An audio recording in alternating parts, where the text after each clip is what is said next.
Chapter 10. I'm sorry. My eyes slowly opened. Why was that chapter transition so fast? The sterile scent and look of a hospital invaded my senses. Ugh. But thank God, I wiped my eyes. It was just a dream. I sighed and looked at the notebook I still held in my hand. There was the start of a poem there. Lost. I'm lost without your voice. I'm lost without your touch. I'm lost without your feeling. I'm lost. I tore out the page, crumpled it, and tossed it to a nearby trash can. I missed, obviously, so I frowned and stood up. That may have been a dream just then, but nothing else was. I really did find Yuri lying on the ground at the carnival. She really did nearly die, and worst of all, they won't let me see her. She's been terribly hurt, but I'm not sure how bad, and they won't even let me in. That was quite a fake-out mod. They say it's immediate family only. Bull. I am her immediate family.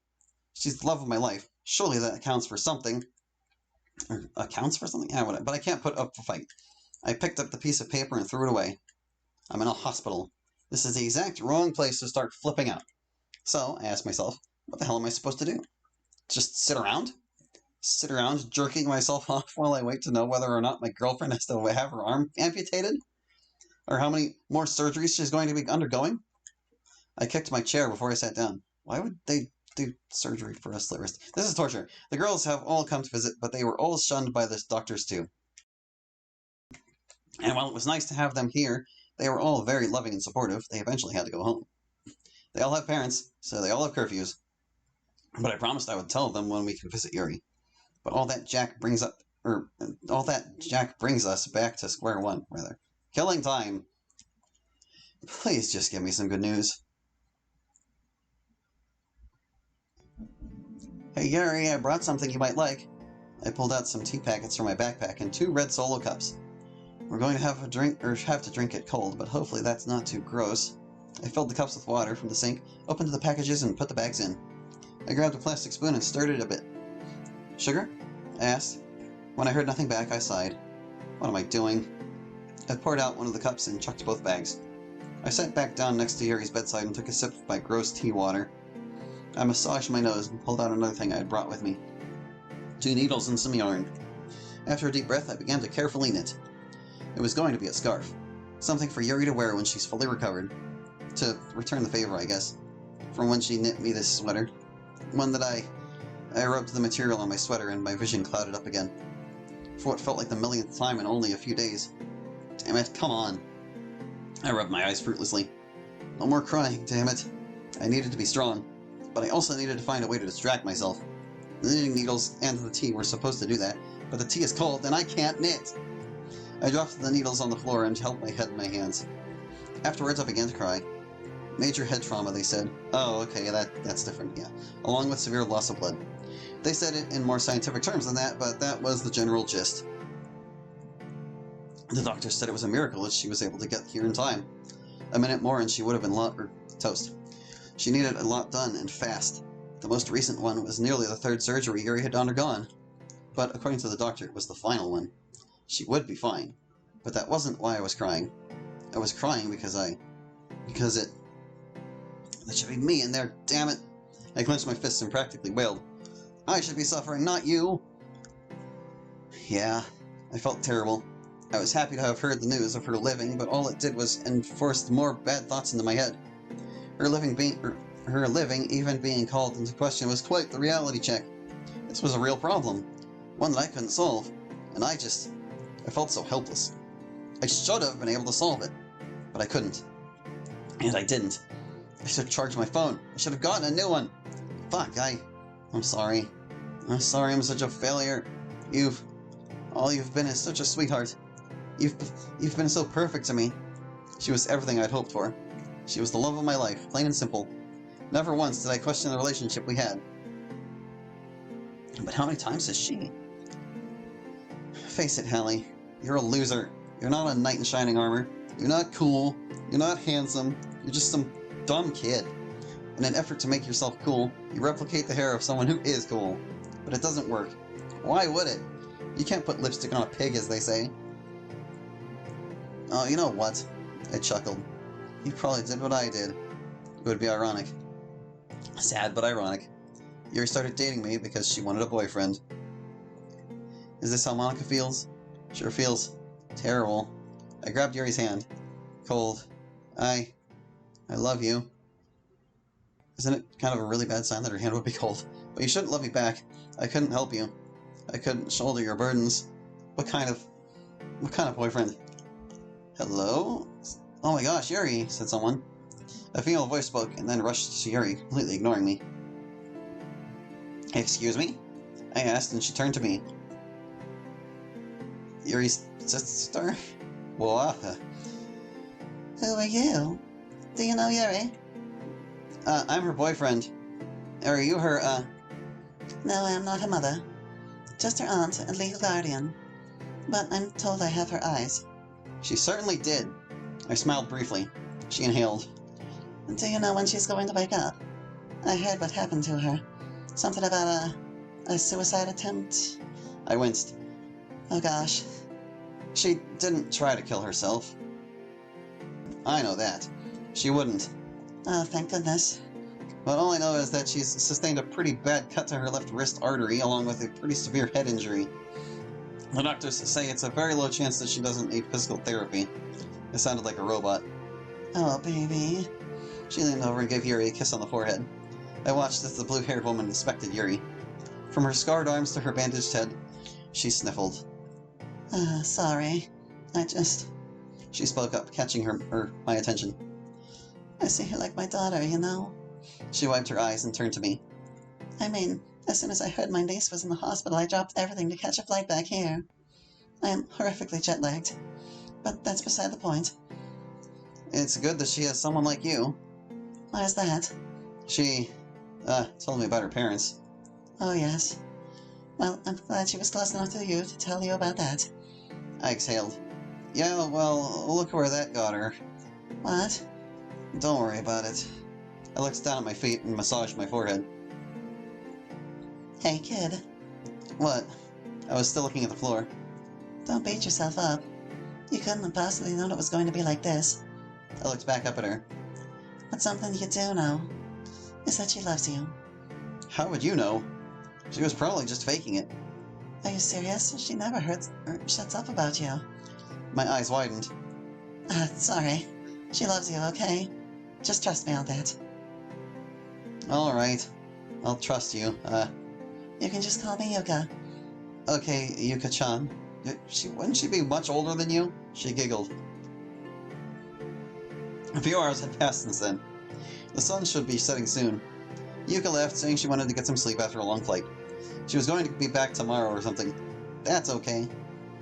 I would rather she stuck around, but she had to do what she had to do. Me? Well, my schedule's open. But even if it wasn't, I would still be here. I'm a last-minute kind of guy. I want to be here for Yuri, even if she isn't awake to see it. Apparently she is, it's not a coma. Thank the Lord. But this resting period is taking too long. Much too long. I breathed through my nose, the high-pitched noise being a distraction from that incessant beeping. When are you gonna wake up, babe? Nothing, Ma. No sleeping beauty crap. Of course not.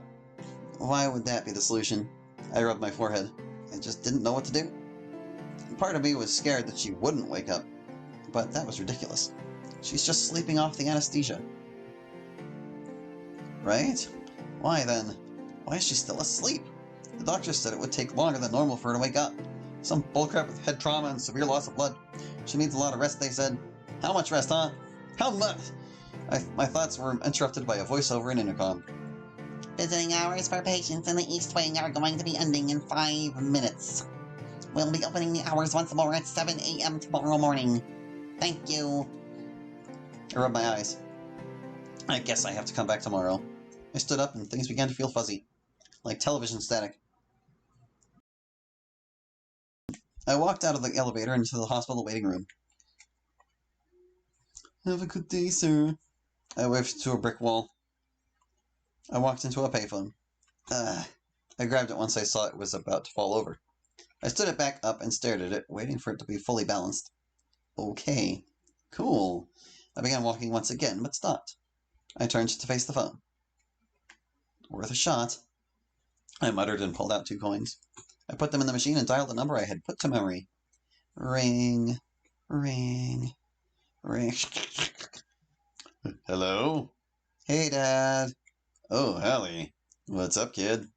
Well, Dad, I trailed off as I thought over the events that took place not too long ago.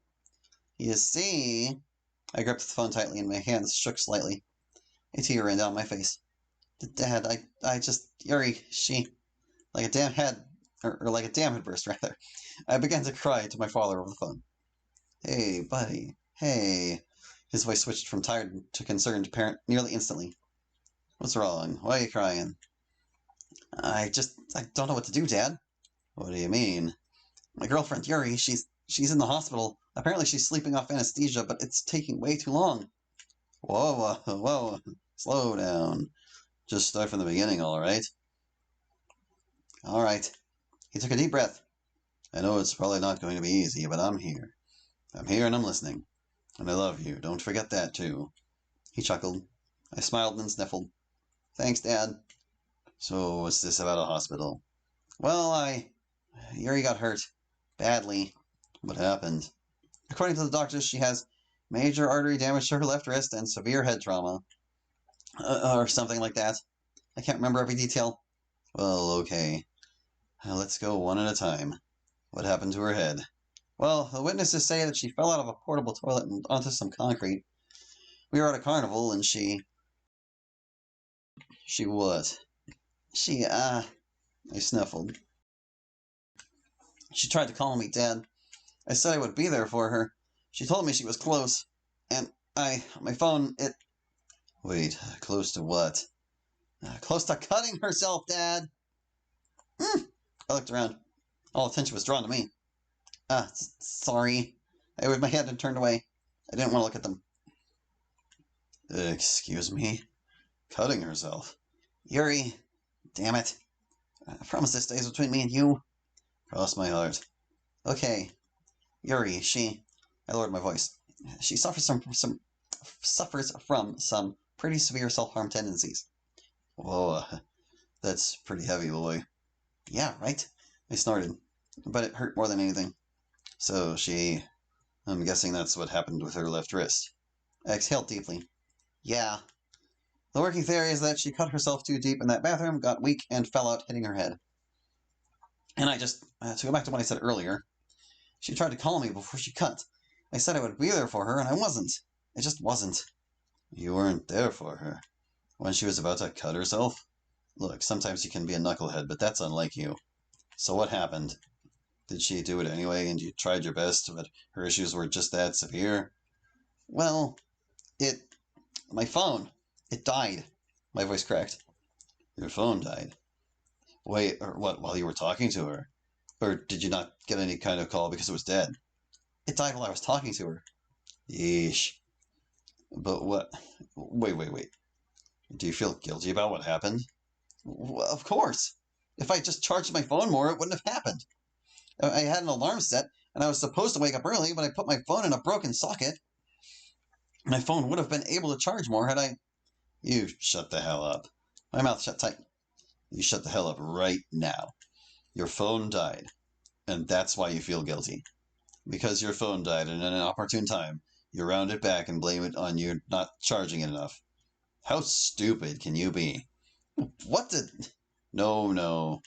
I'm talking. Look, you can be a little ridiculous sometimes, but I think this takes the cake. Look, I know I'm your dad, and I shouldn't be saying that, but you needed to hear it. He audibly sighed. None of what happened is your fault, okay? None of it. You're just a kid. You shouldn't have to deal with someone else's issues.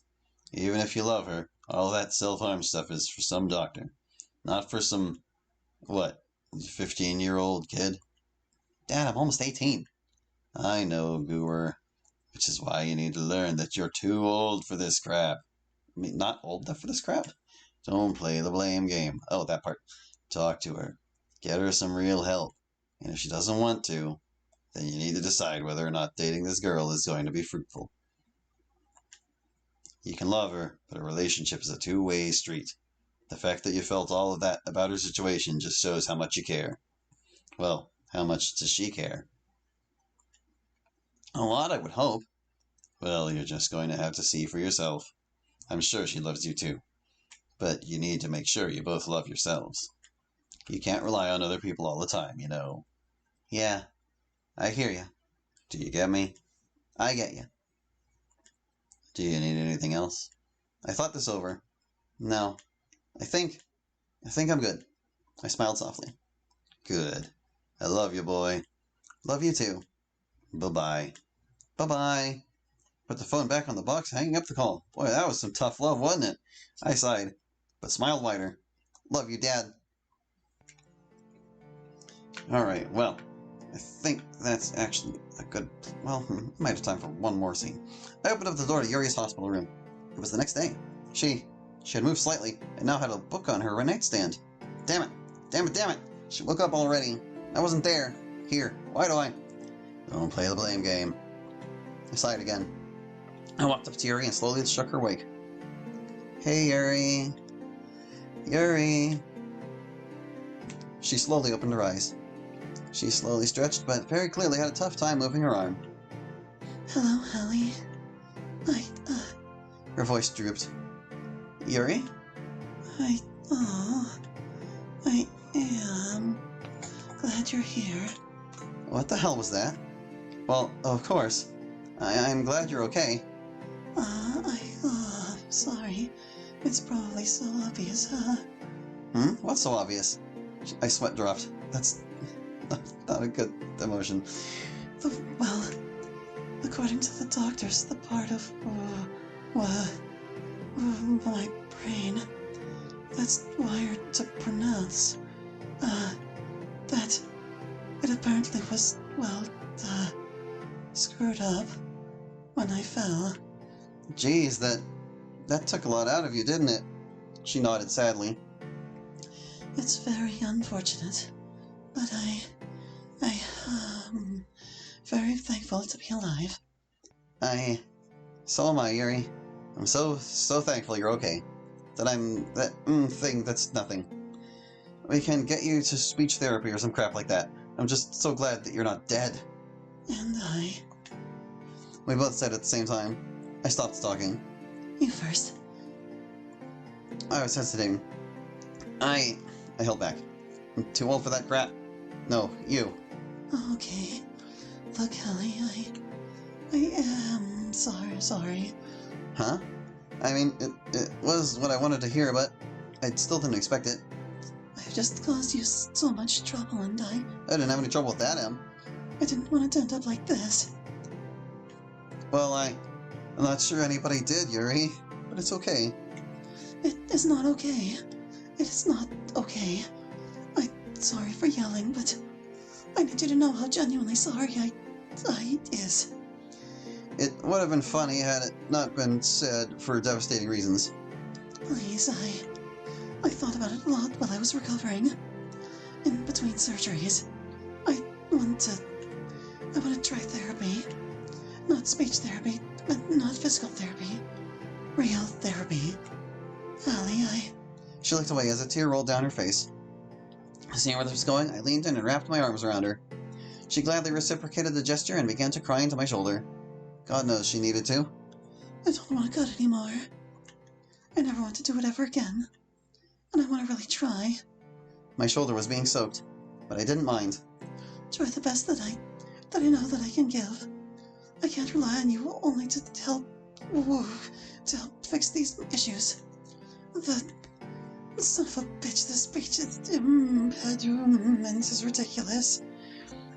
There were a couple of them she did fine, though. But isn't that proof enough? It's all just gone way too far. If you're sure, Yuri. I rubbed her back. I am. I am? Said no one? I smiled softly and put my hand on her head. Finally, for once, I was the taller one. And also, I put Yuri in a lip lock. A passionate one, might I add. The hug was nice, but this was even more so. And I felt content knowing I was finally the one to initiate.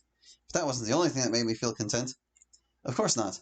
Yuri was okay, and she wanted to get better. Oh, in her own will, she wanted to improve. I pulled away from her lips and laid my hand on hers. I deeply inhaled. No coconut. Sad, but I'm proud of you, Yuri, and I'm so happy that you're okay. Alright, there's where I'm going to stop it. No. This chapter starts next time. Chapter 11, Coconut Princess. We're going to pick up in the next episode. That's going to do it for now. So thank you for watching. I hope you enjoyed, and we'll catch you next time with more Tropical Rain. Hope to see you then.